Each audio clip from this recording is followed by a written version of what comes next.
ધ્યાન વર્કશોપનું આયોજન કરવામાં આવ્યું। કચ્છમાં આવેલ વિવિધ બીએસએફ કેમ્પમાં હાર્ટફુલનેસ ઇન્સ્ટિટ્યૂટ દ્વારા ત્રિદિવસીય સ્ટ્રેસ મેનેજમેન્ટ વર્કશોપ અને વેલબીઇંગ પ્રોગ્રામનું આયોજન કરવામાં આવ્યું હતું। આ વર્કશોપમાં બીએસએફના અધિકારીઓ અને જવાનોને 3 દિવસ માટે તણાવ પ્રબંધક માટે હાર્ટફુલનેસ પદ્ધતિથી અવગત કરાવી પ્રાયોગિક ધ્યાન સત્રો કરાવવામાં આવ્યા હતા, જેમાં ગાંધીધામ, ભુજ, કોટેશ્વર, નારાયણ સરોવર, ખાવડા તેમજ રાપર ખાતે આવેલ બીએસએફ કેમ્પમાં આ કાર્યક્રમનું આયોજન કરવામાં આવ્યું હતું।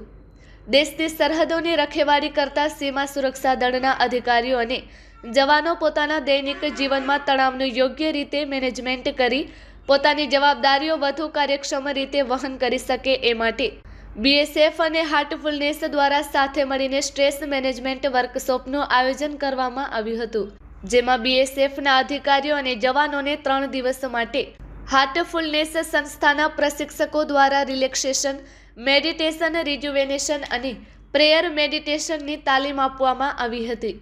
બીએસએફના અધિકારીઓ અને જવાનો સ્ટ્રેસ મેનેજમેન્ટ સાથે હોલિસ્ટિક વેલબીઇંગ થકી યોગ્ય જીવન પ્રબંધક કરી શકે એ માટે પણ સંસ્થા દ્વારા માર્ગદર્શન આપવામાં આવ્યું હતું। ઉપરાંત આગામી 3 મહિના સુધી દર અઠવાડિયામાં એક વખત આ ધ્યાન સત્રનું બીએસએફ કેમ્પ્સમાં આયોજન કરવામાં આવશે। આ ત્રિદિવસીય ધ્યાન સત્રોમાં બીએસએફના ઉચ્ચ અધિકારીઓ અને જવાનો, હાર્ટફુલનેસના પ્રશિક્ષકો અને સ્વયંસેવકો ઉપસ્થિત રહ્યા હતા।